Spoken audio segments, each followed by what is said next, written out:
Hello दोस्तों। आज जो मैं आपके लिए कहानी लेके आई हूँ वो सिर्फ़ एक कहानी नहीं है, बल्कि एक सच्ची घटना है जिसे आप आज भी गूगल पर सर्च कर सकते हैं। ये सच्ची कहानी है द ग्रीन बैरियर घोस्ट की। ये कहानी किसी फिल्म की नहीं है। ये एक ऐसी घटना है जो सच में हुई थी और जिसके सरकारी रिकॉर्ड्स आज भी मौजूद हैं।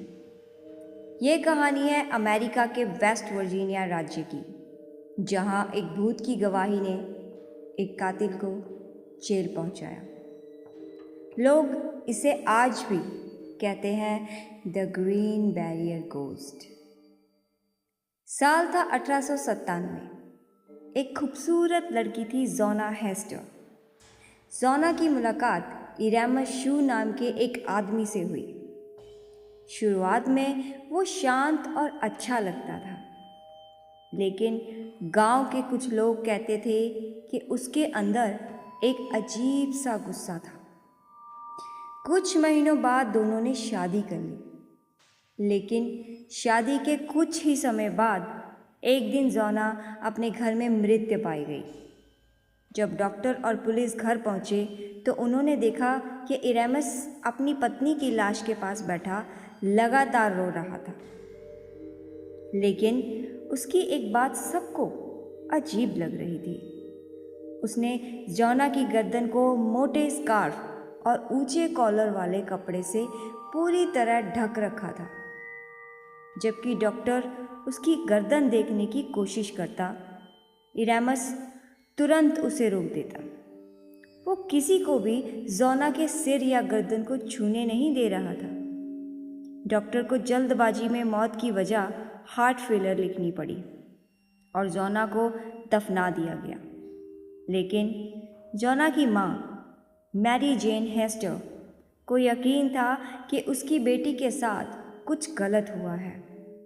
वो हर रात भगवान से प्रार्थना करती, अगर मेरी बेटी के साथ कुछ बुरा हुआ है तो मुझे सच दिखाओ।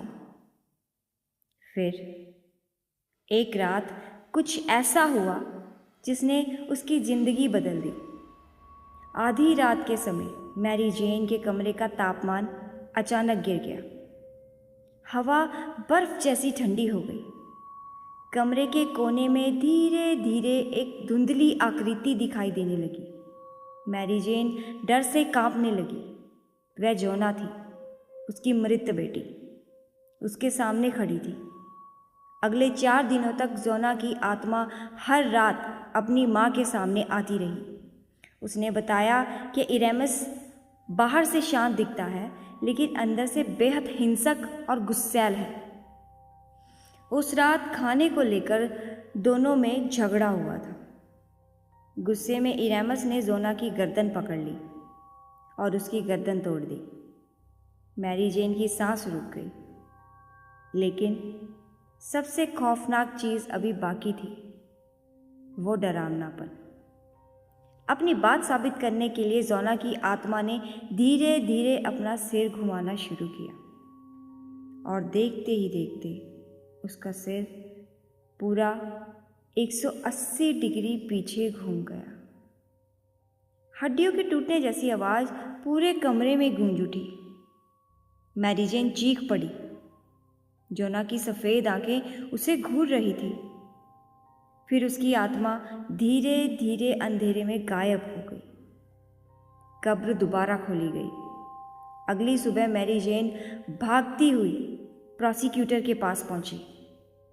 पहले तो किसी ने उसकी बात पर विश्वास नहीं किया, लेकिन उसकी जिद और डर देखकर अधिकारियों ने जोना की लाश को दोबारा कब्र से निकालने का फैसला किया। जब डॉक्टरों ने उसकी गर्दन से कपड़ा हटाया तो सब सन्न रह गए।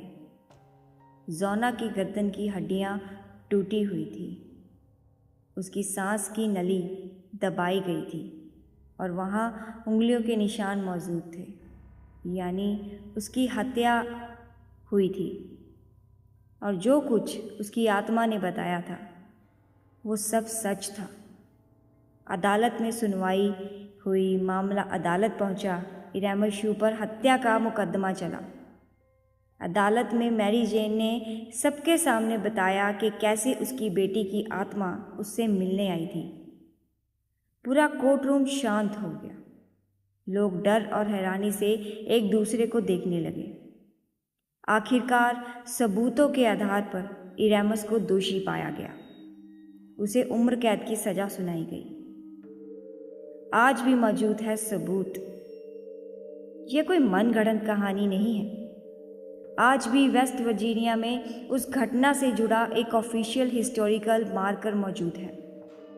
सरकारी रिकॉर्ड में मैरी जेन की गवाही दर्ज है और लोग आज भी कहते हैं कभी कभी मरे हुए लोग भी इंसाफ दिलाने वापस आते हैं। दोस्तों, आपसे एक आखिरी सवाल। अगर किसी दिन कोई आत्मा आपके सामने आकर किसी हत्या का सच बताए तो क्या आप उस पर यकीन करेंगे? मुझे अपनी राय ज़रूर बताएं। और दोस्तों, जाने से पहले ये रही जोना और उसके पति की असली तस्वीरें।